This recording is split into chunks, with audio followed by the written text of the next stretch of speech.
উনি হাঁটতেন, মাটি চুপ থাকতো, মাটি বলতে প্রবীর মিত্র হাঁটতেছে যাতে মাটি ব্যথা না পায়, এইভাবে উনি আস্তে আস্তে হাঁটতেন। এই প্রবীর মিত্র প্রমাণ করে দিয়ে গেলেন যে উনি মানে পরিপূর্ণ একজন শিল্পী। এবং ওনার নাম কিন্তু প্রবীর মিত্র না, ওর নাম হচ্ছে, যখন তার নামটা হয় এফিডেভিট করে মোহাম্মদ হাসান ইমাম। মানে একটা লোককে আপনি চিন্তা করতে পারবেন, উনি একটা কথা বলতেন যে শিল্পী মানে মিশা বুঝো, শিল্পী হচ্ছে, আপন করে বলতেন শিল্পী হচ্ছে যে জন্ম থেকে কোনো যদি শিল্পী হয়, যেদিন সে শিল্পী হয়ে গেল, মানুষ চিনল, সেদিন থেকে মৃত্যু অবধি তাকে শিল্পী থাকতে হবে।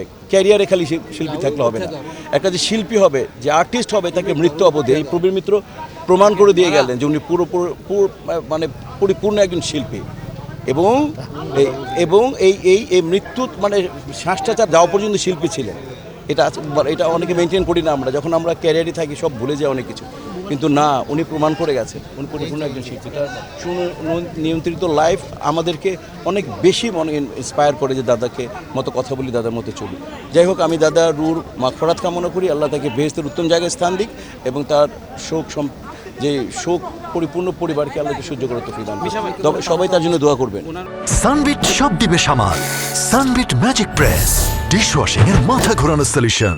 হ্যাঁ, না, উনি বিবাহ বন্ধনের আবদ্ধের সূত্রে উনি দারুণ। আমি বলেছি যে উনি লায়লা মজনু, আমরা এটা মিথ, এটা গল্প, কিন্তু উনি রিয়েলি ওই যে মজনু ছিলেন। উনি প্রেম করে বিয়ে করেছেন অনেক দিন, এবং প্রেমকে উনি স্বীকৃতি দিয়ে গেছেন, এবং ছেলে মেয়েদেরকে ওইভাবে তার শিক্ষায় দীক্ষায় দীক্ষিত করেছেন।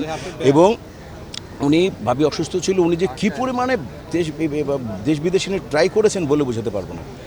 মানে তো উনি পরিপূর্ণ একজন মুসলমান, তার পুরো পরিবার পরিপূর্ণ মুসলমান, এবং সেই ইসলামের যে আমাদের যে সিস্টেম, সেই সিস্টেমেই তার এই যে দেখছেন তো আপনি নামাজে যে হলো, তারপরে এরপরে আবার চ্যানেল আই যাচ্ছে, এবং তারপরে আজিমপুরে কবরস্থানে তার দাফন করা হচ্ছে বিয়ের সময়, বিবাহ বন্ধন। এবং ওনার নাম কিন্তু প্রবীর মিত্র না, ওর নাম হচ্ছে, যখন তার নামটা হয় এফিডেভিট করে মোহাম্মদ হাসান ইমাম।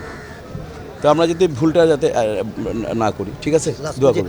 না, মানে এটা আসলে হয় কি, দেখেন, এটা আমি বললে, আমি এখন শিল্পী সমিতির আমি একজন কর্তা, আমি যদি বলি সবাই বলবে যে মিশা এটা বলছে, মানে আমি হতাশ সেটা বলতে পারি। আমি খুব ভারাক্রান্ত হৃদয়ে বলতে পারি যে আজকে দাদাকে অনারটা দেওয়া উচিত ছিল, দাদা ডিজার্ভ ইট। প্রবীর মিত্র, এটা উনি ওনার ছেলের বিয়েতে উনি প্রত্যেককে ছোটো বড় শিল্পীদের বাসায় গিয়ে কার্ড দিয়েছেন, দিস ইজ প্রবীর মিত্র।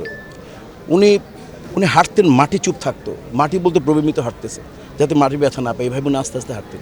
উনি কথা বলতেন মানুষকে, যাতে একটা মানুষ ডিস্টার্ব না হয়, উনি আস্তে করে কথা বলতেন যাতে কোনো, এবং আপনার সাথে কথা বলতে পারি।